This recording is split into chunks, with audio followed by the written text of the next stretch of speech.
Ito diadaanan natin ngayon, ito yung isa sa mga alternate route na ginagamit ko, no? So ito yung diversion road sa tabi ng City Hall ng Imus, no? Via Jade Residences. Yan ay para maiwasan ko yung volume ng mga sasakyan dyan sa Malagasang Road, syempre, no? So ito nga madalas kong gamitin, mga paps, no? Tuwing ako nagpupunta sa or naghahatid at sundo sa eskwela ng aking anak sa may Adabo Coastal. So napaka-aluwan nga po ng biyahe natin dito, no? Instead na magmalagasang road tayo or Aguinaldo Highway, no? Na alam naman natin na merong ginagawa dyan na rehabilitation, road rehabilitation, no? So para makaiwas tayo or makabawas tayo sa volume ng mga main roads, might as well, no? Maigi na maghanap tayo ng mga alternate route. At talking about alternate route, napakarami po niyan sa Imus, mga paps, no? Especially magbe-benefit is yung may mga like motor, private na sasakyan, no? Yung mga hindi nagko-commute kasi pag mga PUV or yung public utility vehicles, syempre ang daan talaga niyan ay sa main thoroughfare like sa Malagasang, yung mga biyaheng jeep dyan pa Dasma, and syempre yung mga bus at mga jeeps din dyan naman sa Aguinaldo Highway. So kung kayo ay private, kung may dala kayong private na sasakyan, might as well, mga paps, no? Para makatulong tayo, hanap po tayo ng mga alternate route. And ako nga po, isa nga po to sa ginagamit ko. Aside from this, ginagamit ko rin madalas yung Anabo Road, no? Or Imus Boulevard. So again, napakarami nga po ng mga alternatibong kalsada na pwede nga po nating daanan. Yung mga kalayaan routes nga po natin dito sa Imus, marami po yan, no? So kayo na nga lang po bahala mamili. And syempre, yung mga ruta niyan ay pinopost naman natin yan, paps, sa ating mga social media account, no? Like sa YouTube and sa Facebook. And syempre, abangan pa rin natin yung mga unfinished pa na mga kalsada. So marami po yan, mga paps. At madalas naman ay ina-update ko kayo sa mga progress ng mga kalsada na yan. Okay, so Jade Residences, labas tayo ng Malagasang, and pupuntahan nga po natin ngayon yung inauguration tsaka turnover ceremony ng proyekto nga po ng ating local government dito sa Imus, no? Sa pangunguna nga po ni Mayor Advincula, no? Ito nga po yung Aangat Residences. Maybe yung full details, no? Later on, pagkatapos nga po natin doon ay kung ano yung masagap natin na detalye, syempre isi-share ko nga po sa inyo yon, mga papi, no?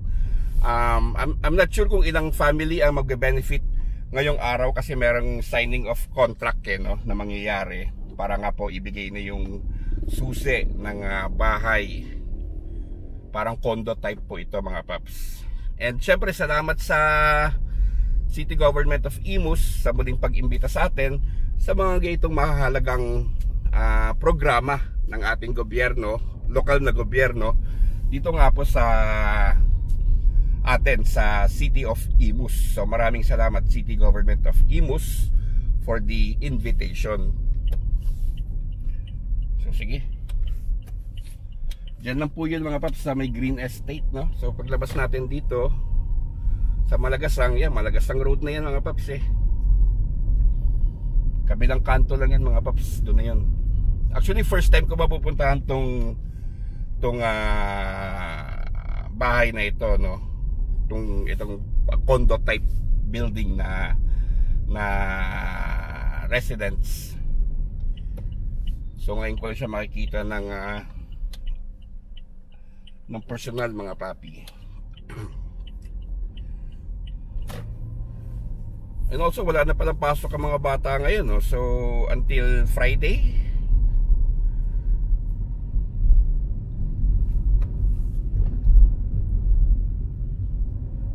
Ayan, so sige, punta na tayo sa Green Estate.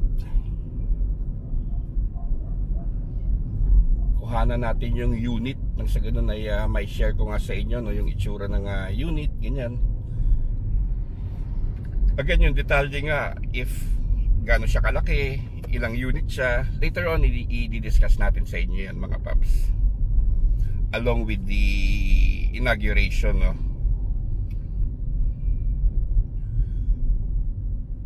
So ito, Green Estate na ito mga paps.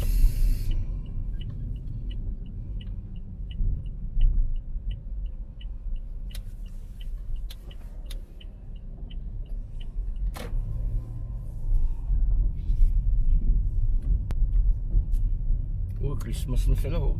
Merry Christmas.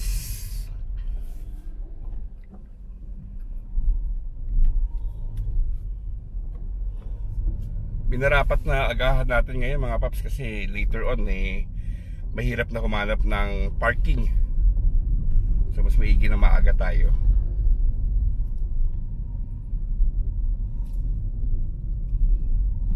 So yun na yun, yung building na yun, yung sa kaliwang banda mga paps.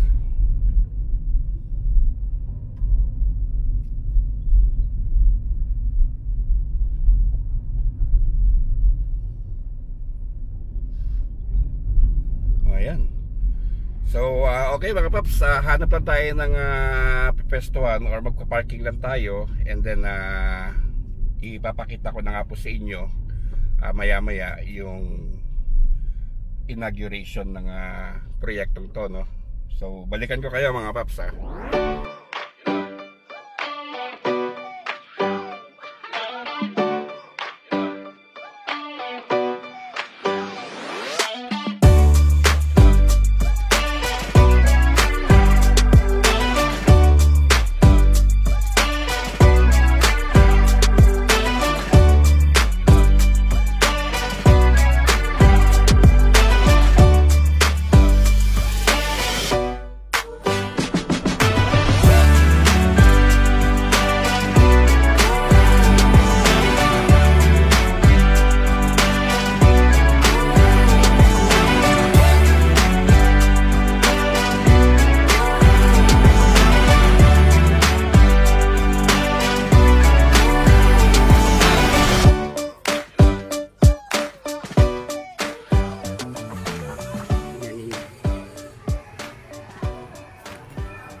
Okay, so mga paps, ito na nga po yung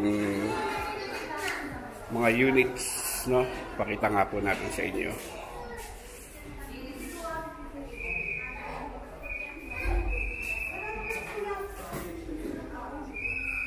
So para po siyang studio type, no? Yan, may CR. Tapos may kitchen. Then para may maliit na storage room dito. And then ito po yung kabuuhan ng unit. Ayan.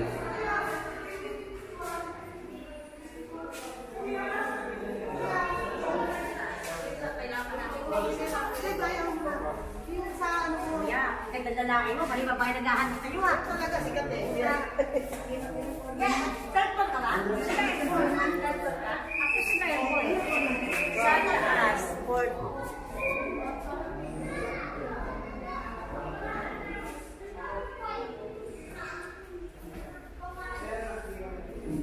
So, may mga nakatira na rin mga paps.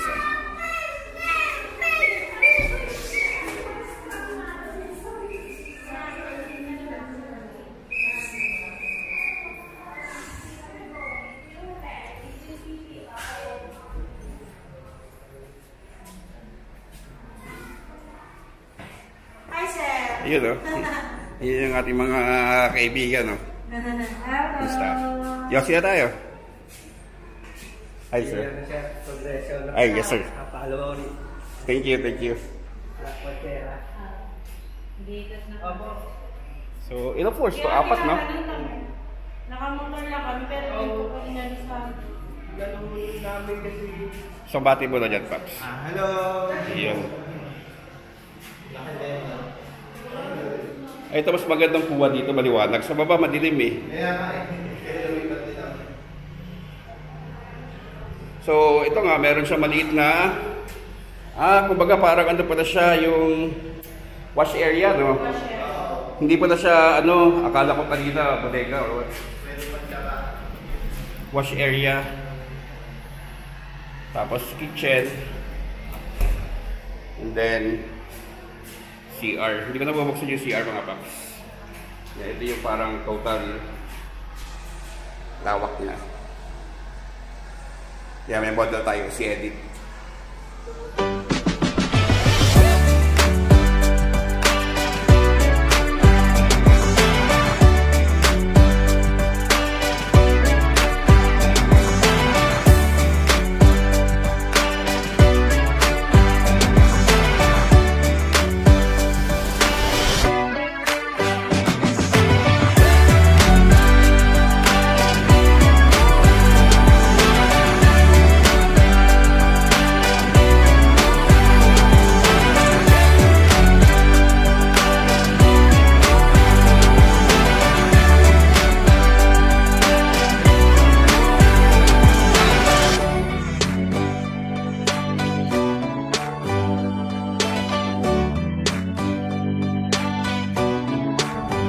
Okay, so mga paps, yun na nga po yung bagong pabahay nga po dito sa Imus, no? So yan nga po ay isang housing rental project nga po dito nga po sa ating syudad ng Imus.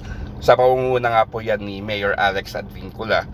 At ang bahay nga po ay meron siyang 62 units. So 62 families nga po ang nailipat dyan, no, sa pabahay na yan.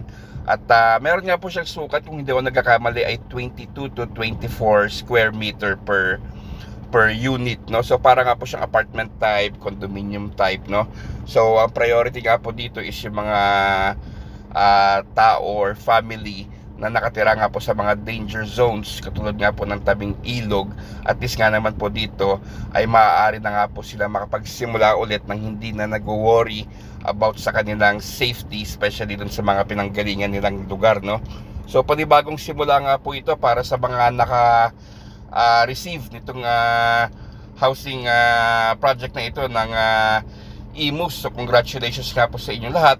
At naway pangalagaan nga po natin itong ipinagkaloob sa atin na housing rental apartment, no? Sana ay mapanatili natin ng kalinisan at maayos na community. So I'm guessing if ever, no, may mga suggestion or question pa kayo rather about this project, might as well po diretso na lang po tayo sa City Government of Imus, no, para for more inquiries. But for now po, hanggang dito na nga po muna yung ating vlog. Sana nga po nag-enjoy kayo. Ingat po kayo palagi at salamat po.